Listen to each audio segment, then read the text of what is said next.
Profe, Sí. pregunta era si ya ha compartido algo en la carpeta o es que No, no sé todavía no. si... Ok. De hecho, no les voy a compartir yo creo que nada porque les voy a mandar el link donde va a estar el libro y la presentación que les hice la vez pasada, que es como lo importante que tienen que tener. Y ya mejor ustedes van subiendo la información que requieran en sus carpetas. Bueno, en su carpeta, les recomiendo que hagan 3 carpetitas. Ahí hagan la carpeta de participaciones, la carpeta de tareas y la carpeta de programas. Son las 3 cosas que van a estar subiendo ahí. Entonces, de una vez, si las quieren ir armando, para tener organizado su carpeta, háganlo, ¿sale? Bien, ahí todos ven, ¿verdad? Capítulo 3, aproximaciones y errores de redondeo, ¿sale? Vamos a hablar entonces sobre qué es un error, cómo se cuantifica, cómo se calcula y qué tan mal o qué tan bien vamos a tener los errores, ¿de acuerdo? Entonces, pues yo creo que ustedes, por ser biomédicos y por ya ser de cuarto semestre o un quinto, sexto semestre factorial, porque tiene todas las demás materias también, seguramente ya están curtidos en el tema y saben que cuando ustedes fueron a sus prácticas de laboratorio y todas esas cosas que hicieron ahí, no siempre salían bien las cosas, ¿no? Por ejemplo, me cuentan mucho de la práctica de Lizalde, la última, la imposible, la que... Las titulaciones. ¿Las La qué? de 4 horas. Las titulaciones. Ajá. Sí, no, 6 horas o algo así.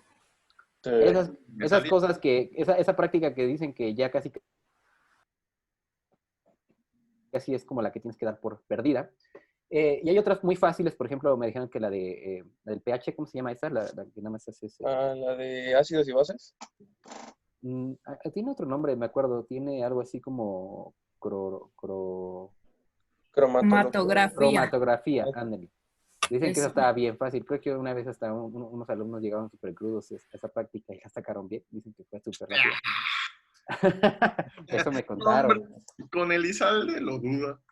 Bueno, el punto es que dicen que estaba fácil. Bueno, ahí lo importante es por qué es que a veces funciona y a veces no funciona los experimentos, ¿no? O sea, ¿qué es lo que determina que algo salga bien o no cuando estamos haciendo un experimento en el laboratorio o en la vida, en la vida cotidiana? Pues sobre todo va a depender, a ver, ustedes díganme, ¿qué es lo que puede salir mal en un experimento? ¿Por qué podríamos fallar en ese experimento? Los factores ambientales. ¿Ok? Porque hay cuestiones ambientales que no podemos controlar a lo mejor o que no tenemos bien calculados todos los parámetros. Cuando nosotros estamos en un laboratorio, regularmente estamos en unas condiciones ambientales estandarizadas, ¿no? O sea, procuramos que el laboratorio tenga cierta temperatura, que no haya flujo de aire, a lo mejor también la presión, que sea una presión más o menos estable, etcétera. O sea, se trata en un laboratorio de regular todos esos parámetros ambientales que podrían afectar nuestro experimento. Pero bien, en un experimento al aire libre y sin ningún control sobre ello, pues sí podría afectar por mucho pues nuestros resultados, ¿de acuerdo? Entonces, esa es una cosa, ¿vale? Ahí hay unos errores, ¿no? Son los errores de no calcular bien los parámetros ambientales. ¿Qué otro error podemos tener? ¿Mediciones? ¿Cómo? ¿En las mediciones? En las mediciones, ese es otro error. No tiene nada que ver con los parámetros del ambiente, sino más bien es, ok, yo sé que tengo cierto líquido o cierta sustancia y a lo mejor a mí me piden calcular la densidad de la sustancia o me piden hacer un conteo de algo de ese líquido, pues depende de mis instrumentos de medición, qué tan precisos sean lo que yo voy a poder registrar. Entonces, si tengo un instrumento de medición mal calibrado, entonces tendría un error ahí de calibración o de medición. Ese es un error clásico también, o bueno, algo que indiscutiblemente vamos a tener en una prueba, aunque sea de laboratorio, porque sabemos que los aparatos de medición tienen un cierto grado de exactitud y también va a tener un error. ¿Qué otra cosa puede salir mal en un experimento?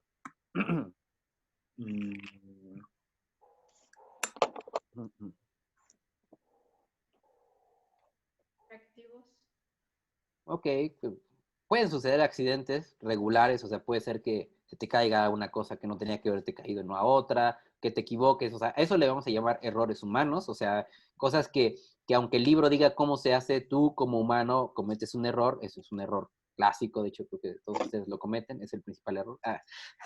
O sea, no es que el libro no sea claro o el profe no sea claro, nosotros siempre somos muy claros, más bien son ustedes que no saben interpretar la Échame información. la culpa a mí.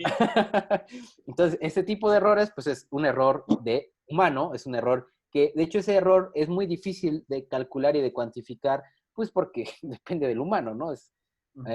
Hay cosas que La estupidez humana no tratan de tiene medir la inteligencia del humano, pero aún a pesar de eso, no hay un parámetro muy bueno para estimar ese error. Entonces, en este tipo, en análisis numérico, los errores humanos no van a jugar un papel importante porque nosotros vamos a asumir que no va a haber error humano, que todos vamos a hacer bien las cosas y ese error no lo vamos a tomar en cuenta, pero sí es algo que hay que pues, tener en mente que va a suceder en algún momento, ¿no? Que nos podemos equivocar.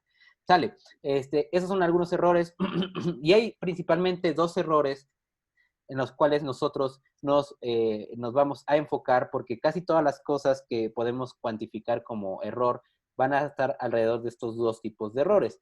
Estos dos tipos de errores son lo que le llamamos el error de redondeo y el error de truncamiento. Son los principales dos errores que nos vamos a encontrar. Vamos a dar una definición más o menos rápida de ellos. A ver, un error de redondeo es aquello que nosotros hacíamos en la prepa cuando nos decía nuestro profe, a ver, dame el resultado con dos cifras, ¿no? O sea, hasta decimales o hasta centésimas, ¿no? Entonces, ahí nosotros hacíamos nuestro calculadorazo, pum, y te daba mi resultado con 2 décimas. Digo, hasta el orden de las centésimas. Pero, si se dan cuenta, ustedes lo que están haciendo es omitir todo el resto de los números que seguían y únicamente se están dando las dos primeras cifras significativas. Ahí, en ese caso, nosotros estamos redondeando.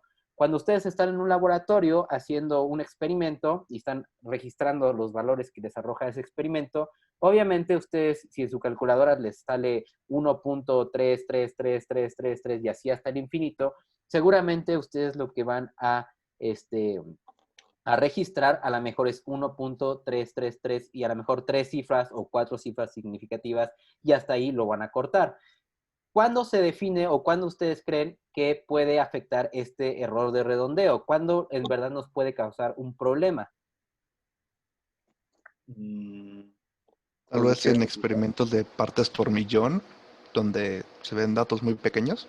Por ejemplo, los nanotecnólogos, como bien dice su mismo nombre de su carrera, pues se dedican a nanopartículas, o sea, cuestiones muy, muy pequeñas donde su precisión tiene que ser del orden de los 9 primeros dígitos, me parece, creo que de ahí sale el nombre.